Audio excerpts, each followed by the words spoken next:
응급실 뺑뺑이로 사망자가 속출한다는 비판에 대해 한덕수 국무총리는 모두 가짜뉴스라고 주장했습니다. 그러나 전 국민은 실제로는 어떤 일들이 벌어졌는지 모두 봤습니다. 그럼에도 뻔뻔하게 국민을 속이려고 한 거죠. 그런데 국민을 상대로 그가 또 다른 거짓말을 했다는 사실이 드러나 논란입니다. 대한민국을 올바른 방향으로 이끄는 움직임. 영상 시작에 앞서 혹시 괜찮으시다면 구독과 좋아요를 정중히 부탁드리겠습니다. 우리 국민은 즐거워야 할 이번 추석에서 제때 치료받지 못한다는 게 얼마나 무서운 일인지, 그리고 이것이 언제 갑자기 자신에게도 찾아올지 모른다는 공포에 시달려야 했습니다. 그런데 윤 대통령 부부는 이런 상황을 두고 앞으로도 국민을 살피겠다, 즐거운 명절이 되라는 정신나간 말을 했었죠. 그리고 한덕수 총리는 추석 명절 연휴 의료 대란이 우려되면서 중증 위급 환자를 위한 시민의식을 당부했습니다. 그는 12일 서울 종로구 정부서울청사에서 추석 연휴 응급의료 종합상황 브리핑을 열고, 많은 병원이 문을 닫는 추석 연휴는 나보다 더 위중한 이웃을 위해 응급실과 상급병원을 양보하는 시민의식이 절실하다고 말했습니다. 그리고 한 총리는 연휴 기간 편찮으실 때는 꼭 큰 병원에 가시기보다 중증도에 따라 적정한 의료기관을 찾길 간곡히 당부드린다며, 큰 병이 의심되면 즉시 119에 연락하고, 그렇지 않으면 가까운 동네 병의원이나 중소병원 응급실을 먼저 방문하길 바란다고 전했습니다.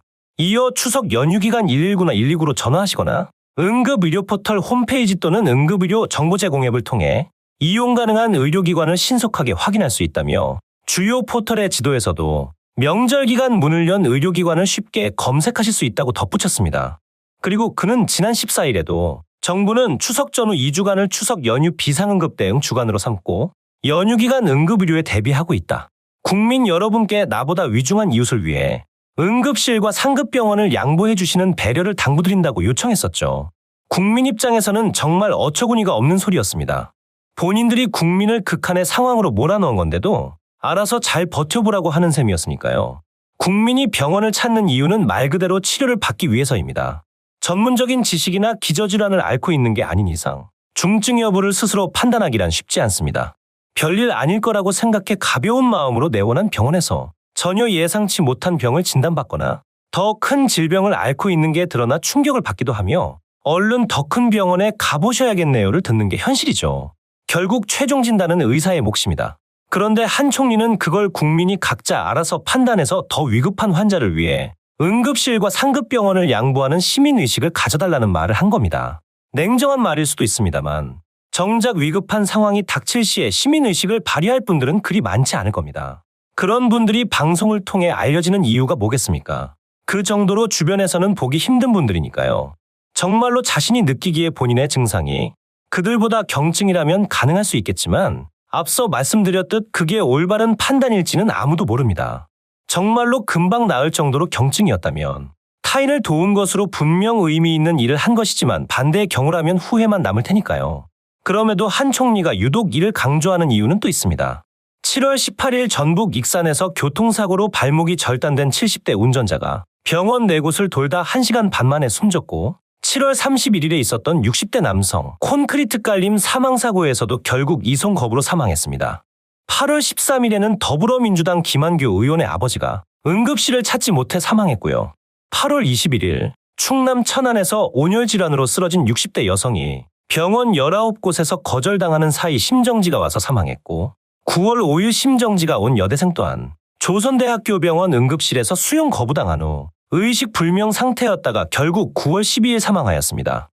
특히 여대생의 사망의 경우에는 한 총리가 대정부 질문에서 응급실 뺑뺑이로 국민이 죽어나간다는 건 가짜뉴스라고 목소리를 높인 날이었죠.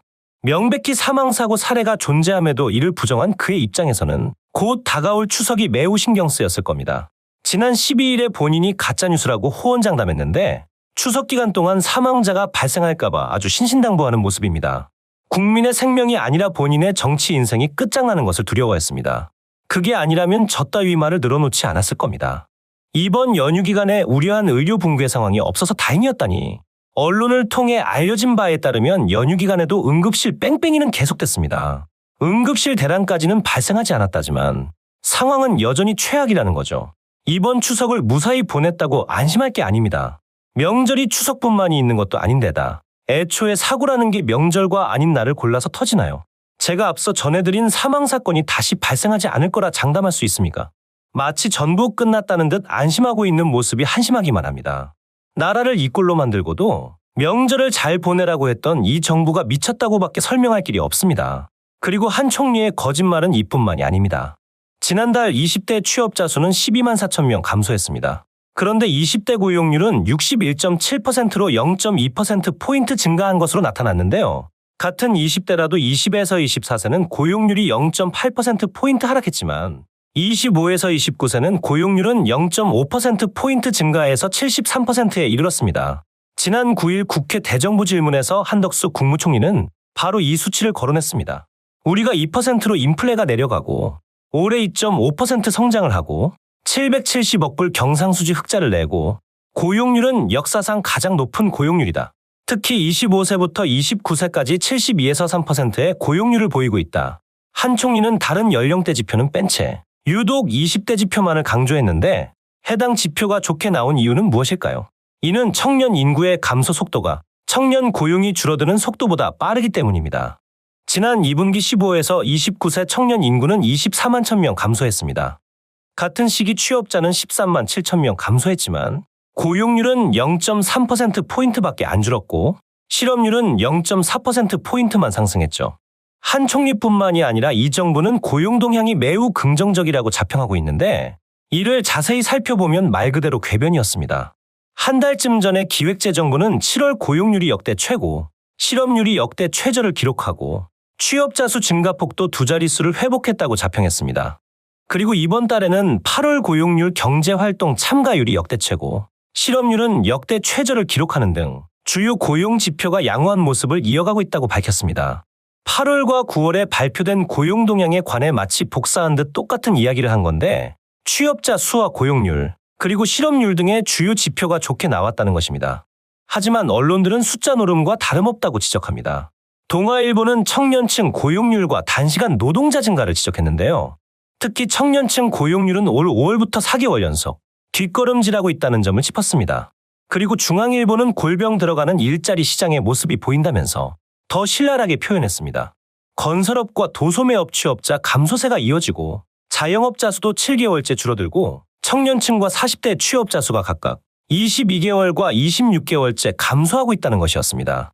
전체적으로 보면 8월 고용 동향에 대한 언론 보도는 연령별 업종별 격차에 초점이 맞춰져 있는 것을 확인할 수 있습니다. 언론의 지적과 같이 단시간 취업자 수가 폭발적으로 증가한 것을 주의 깊게 볼 필요가 있습니다. 지난달 전체 취업자 수가 12만 3천 명 증가했는데 주당 36시간 미만 취업자 수는 203만 7천 명이나 늘었습니다.